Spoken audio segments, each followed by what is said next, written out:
Right, and this is the AVoIPoE show at KitPlus in Manchester's Media City. We're going to show you the workflow that we've created here, really focused around two areas. One is the, you see over there, you've got the simulator over there. And what we're demonstrating is e-gaming workflow and how we're able to incorporate that using AVoIPoE design methodology. Right across here, actually, we've got Glen Sounds, Dante speakers. We've got a PoE NUC by Thin Labs that's driving, not only is this PoE, but it's also driving 3 PoE 1080p displays. It can actually drive 4, but I forgot the adapter for the other one.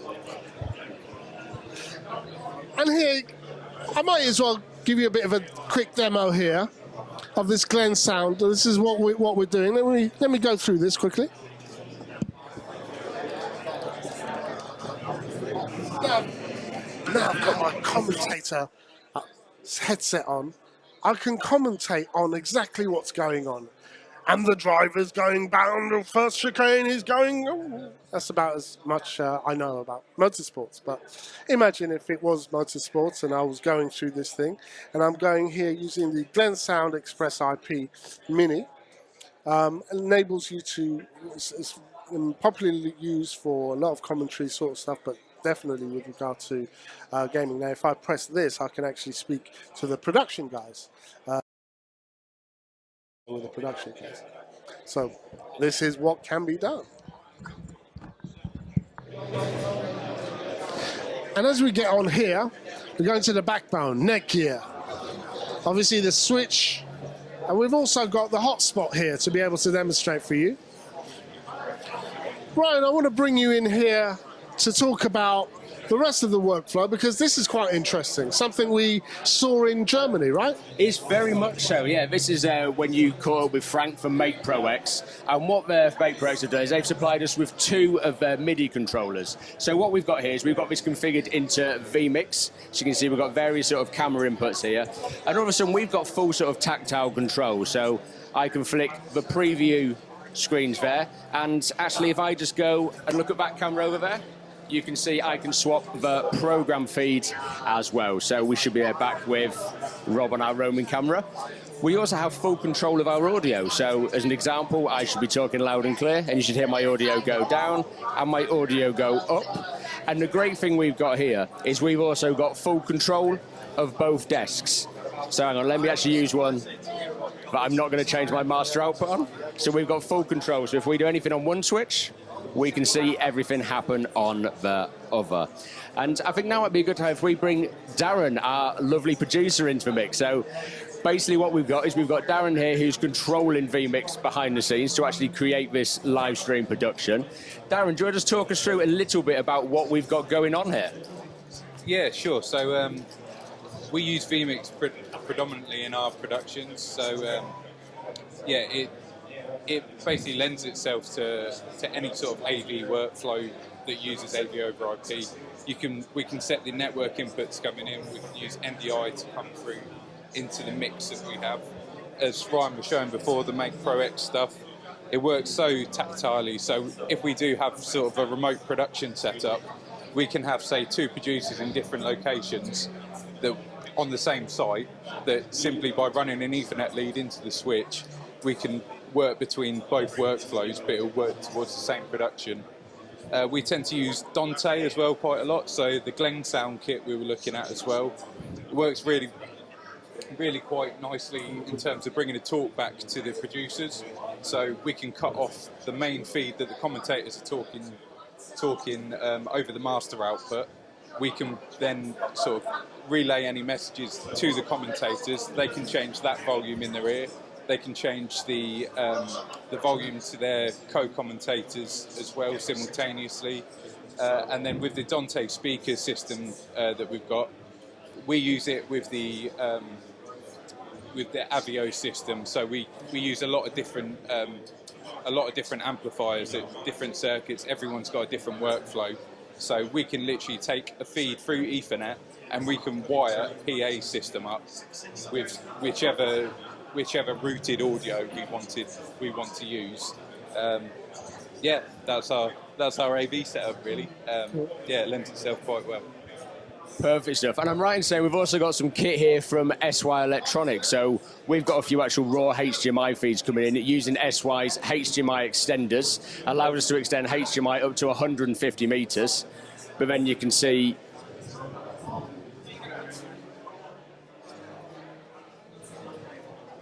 so there what you could do is you could see that we just switched over to a HDMI source that showcases the camera at the sim rig to bring that into the equation. Perfect. I think one thing that you mentioned of the SY kit, one thing that I wanted to demonstrate, because we were talking before about the cables, and I remember asking you, why is it that you're not using the HDMI outlet on some of these cameras that you've got? And you mentioned that, of course, the HDMI lead keeps coming out. And I said, I think I've got a solution for that. I know that these guys make this. So how did you find working with these HDMI leads? So this is SY's stealth HDMI leads. And I say traditionally, when we've got our roaming camera, Rob's using now to bring his feed in, we're using SDI output from there, purely because you can lock the cables in so you don't get the slippage. The great thing about these is these are a really tight, firm connection, and yeah, they're solid. I was going to say if I've got anything I can easily plug into as a test, but we might have to leave that for a sort of feature video later on. But realistically, you can plug these in and you can just pick items up and walk around. It's that much of a solid connection. I say we utilised these at a House of Worship event last week, and they were phenomenal. I also want to bring in Brett here, but put him on the spot. Brett, please come in. Brett, welcome to the AVoIPoE show. Tell me, you're here at KitPlus. Tell me a bit more about what we're doing here with the Netgear equipment, but also I want to know about the new gear. Cool. Yeah, so with the AV switches, so kind of you find the world of IT and AV are sort of coming together with the AV over IP. And what we've done is essentially created a switch that someone who might not necessarily have an IT background can configure and manage in 5-10 minutes. From out the box to set up is a very easy and very simple process. And behind that we have a Pro AV dedicated support team to help you on your journey into Pro AV. So we've got profiles for all the different audio manufacturers and protocols. So something for Dante, we've got NDI, we've got any sort of video control type based profile. So simply plug your devices in, choose the profile you want to apply it, and that's all you need to do. And if you do get stuck, we've got a team of Pro AV engineers to help you configure it, troubleshoot it, plan it, basically any type of support you need on your journey into AV over IP. Now, in particular, of course, I've heard online that you've created something specifically for broadcast, which is really interesting. Can you tell me a bit more about that? Yeah, sure. So we currently the switch we have standing there, you might have seen, is a 4250 range. So that is your sort of 1 gig audio video. But yes, we have got a switch that's just been released and announced called the 4350. So that is a more broadcast orientated switch. Why don't we have it here? It's coming. It's coming. Keeping you on your toes. On my toes. It should be here. Yeah, it should be. What's going on, Netgear? Where's the kit? But it's got things like SMPTE on it, which I know is really needed in broadcast. A lot more 10 gig, multi-gig ports with 100 gig uplinks to cater for the increased bandwidth that you might find with broadcast. So watch the space. You'll start seeing it in the flesh very, very soon. Of course, that becomes really relevant because of the IPMX. We demonstrate that with Matrox, and I know Plexus AV. There are a number of different companies that are utilizing that. And that's quite an interesting move because I see more and more of the Netgear switches being used within broadcast. Yeah, that's mainly because of the relationship we've developed with all the manufacturers, and we say, these manufacturers are certified to use our switch. That means the vigorous process of every manufacturer testing our switch, us testing the equipment with our switch, making sure it works flawlessly out the box or with a simple profile. So the manufacturers are happy to recommend the kit because they know it works. That means less headache for them, less headache for the people that are implementing it, essentially. Also, one other piece of kit here that we've got, the hotspot. Tell us a bit about that. Yeah, so that's we've got a range of 4G and 5G mobile hotspots. So that is basically instant in a box, very small, portable, battery powered, can last basically a whole day on battery. So you can get full 5G out of that. So really good speeds, can take it anywhere. If you're at during an AV event that might not have internet access, plug that in. That thing can give DHCP, can give internet to your whole network. So you can your device connects to the internet, or you can stream out, and basically a whole plethora of uses that you can use it for. Thank you. Oh, no problem. Thanks, yeah. So Ryan, we've gone through the backbone. Another piece of kit I really wanted to focus in on is something new from LiveView. Well, something new for us anyway. Definitely new for us. So this is LiveView's LU800 unit. The idea here is it allows us to safeguard our production. So when we're streaming out live, we from Alpha Live, and I say when we're at trade shows, I say with Broadtech, the biggest issue is having that reliable connection to go out. We've all been to these trade shows, you get promised a 100 meg connection, you get 2 or 3, and sometimes it can be a little bit challenging.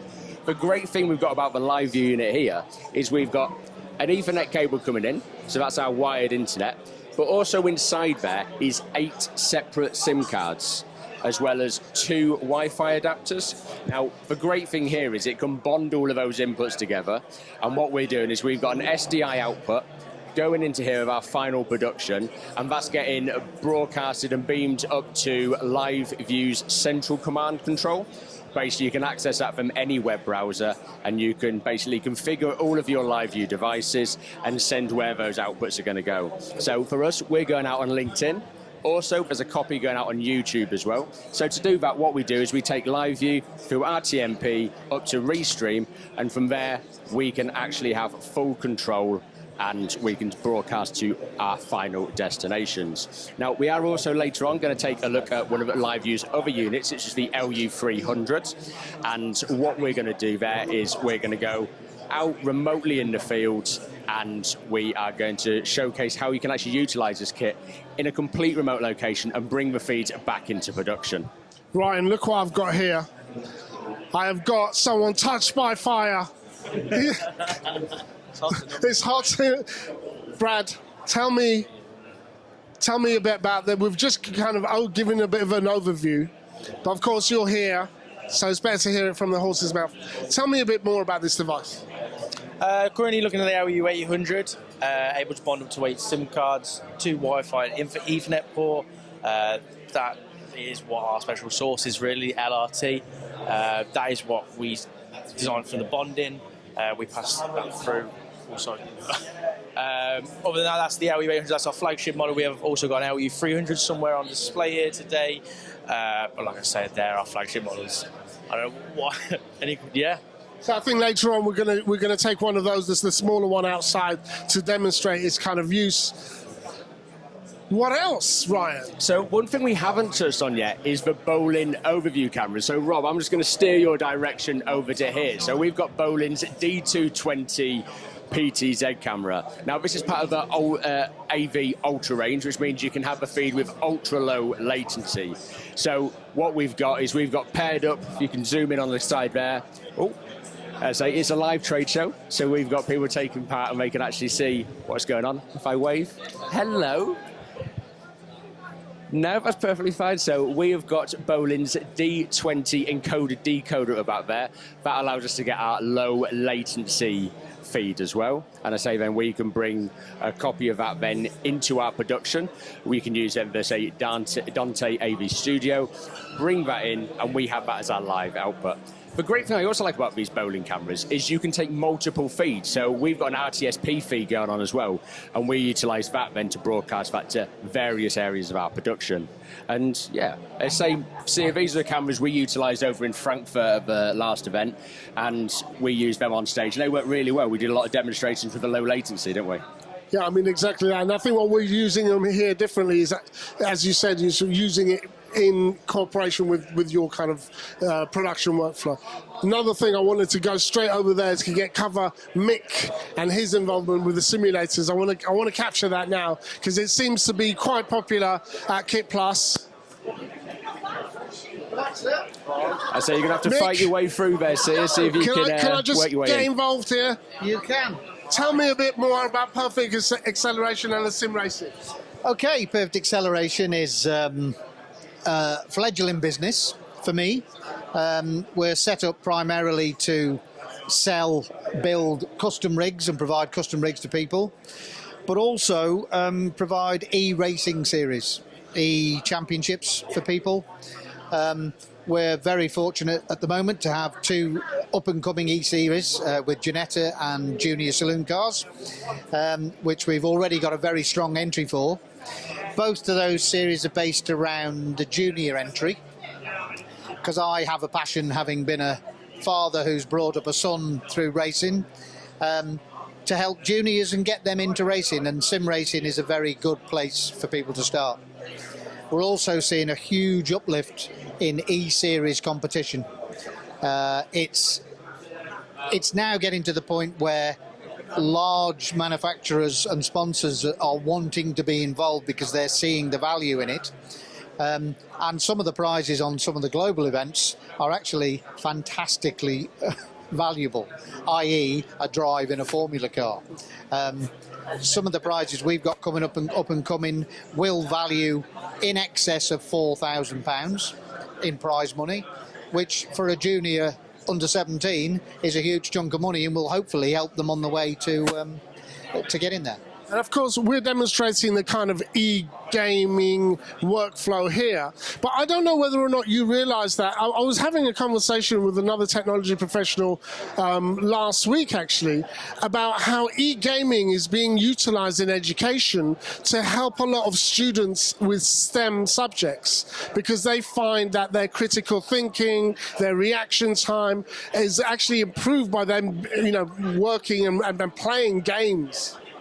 Yeah, true. I've also been approached by 1 or 2 people who run a lot of STEM workshops, and we're in the middle of discussing that now. But that's an area that's just opening up in all these sports, as you said, and I'm happy to be part of that, because, as I said, there are a lot of people of my age, which is quite old, by the way, who have an amount of disposable income and can afford to involve themselves in this thing.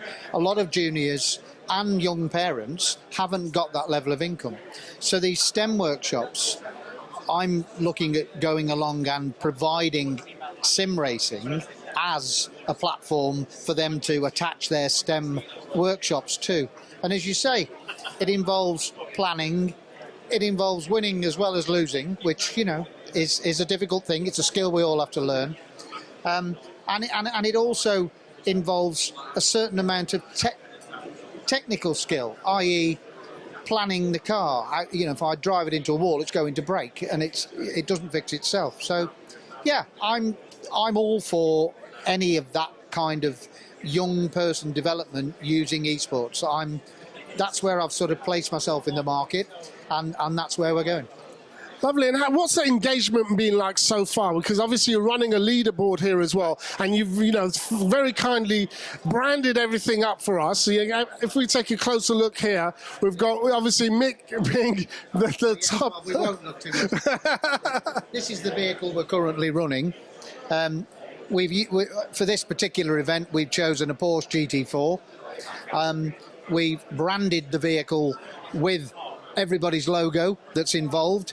A bit difficult to see on one image, but we can, over there on the large screen, if you want to take a shot of that, I can show you the vehicle there. It looks a bit bent at the moment because somebody's just hit the wall, but we have the vehicle all logoed up. We're able to do this for anybody. We can brand the vehicle, but again, I think it's all part of getting people involved.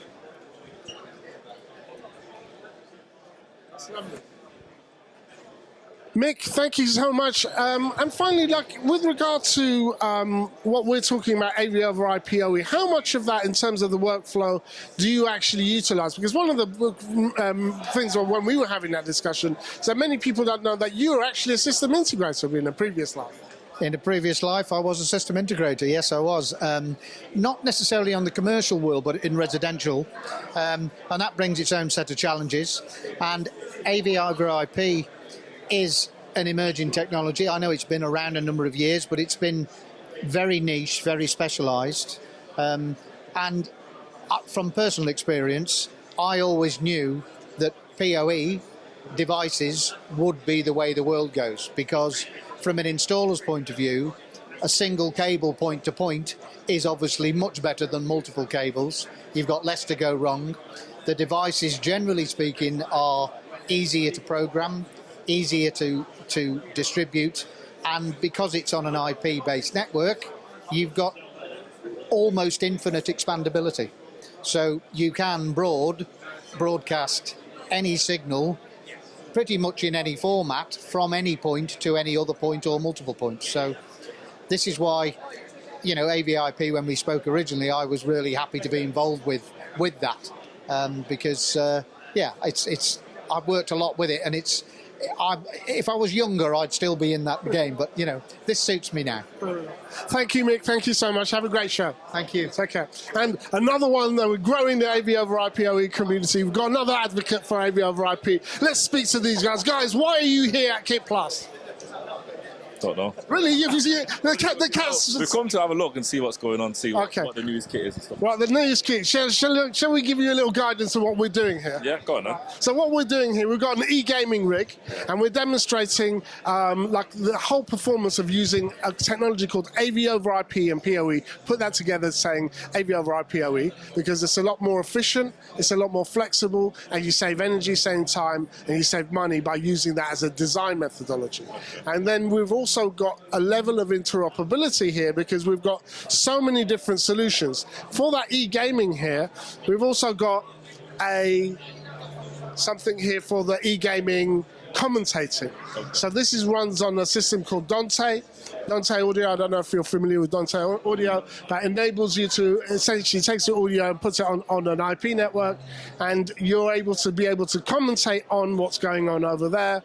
You've got a NUC, that's a PoE NUC. So sorry to cut you. So say like when you're watching say like Call of Duty gaming videos, this is what they're doing. That's it. This is what they're using. When they're doing that, especially for the competitions, they're using kit like this to be able to do the commentary. Right, okay. So they're able to, they're also able to speak out live. On here you put the microphone on and be able to do that. And then we've also all got other devices that are actually made specifically for gaming. I can't actually find it. I think it's actually rigged up somewhere over there. Another product is a PoE NUC. So with this PoE NUC, it's not only powered by PoE, but it also drives up to 4 displays running 1080p on PoE. So that little machine is driving 4 of those all off of one of these switch kits. So, and then we come over here, we've got Netgear, that's the infrastructure, that's the backbone of everything. So everything is powered and distributed through here. This piece of kit is quite new, actually. This is a Make Pro X. Yeah. What this is it's a tactile control system that will work with any codec, whether it's lighting, whether it's production, audio. You can customize this to suit your requirement, to your workflow. So if you wanted to use this for production, you can use it for production.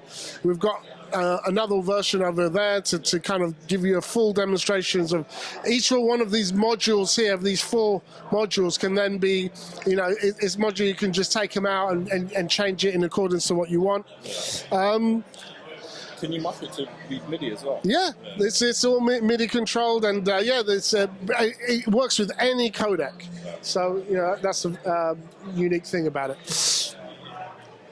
Ryan, let's bring you in here. So I'm just thinking, we've done a good walkthrough, we've done a great summary version of what we've got. There's a couple of things on the solution, but we've not quite touched upon yet. So we've got our program output coming on the screen over there. We're using NDI to bring that through. So we've got a bird dog play sat on the bench there, and that just takes a broadcast of our program output like so. As you can see, we've got a couple of power cables tucked away at the back there. And then the other thing we've not touched on is how this feed here is actually coming into production. So you might see we've got an antenna on the top of the camera there. And I say, Rob, if we bring you around, we can see the receiver side of it. We've got our Hollyland device here. And basically what we do is use that to be able to get a wireless signal around the trade show. So it means wherever we go, we can bring that camera wirelessly into production with minimal latency. I've got a feeling, here. Have we covered? I think we've covered everything here. What kind of applications do you usually work in? I'm usually on the lighting side, so I'm just being a bit baffled at the minute. But it's fair play. I've always wanted something similar like that. Like that big? Yeah. But obviously, it's quite expensive, isn't it? It's quite expensive. Well, you can go and have a go, and if you get a decent amount of time, you can have a free T-shirt. Yeah. It's all over there. Lovely. Take care. Nice. So, Sia, I believe you've got your stage presentation. I do. Coming up next. I Now, do. the other one thing we haven't actually mentioned is how we're getting your audio from the stage. Well, that's Dante at Avio, right? That's the one. So basically, we've got one of the input devices there, and again, that brings it into the network. That's connected to our Netgear switch, and that allows us to route the audio across the network. The beauty of AV over IP, hey? That's right.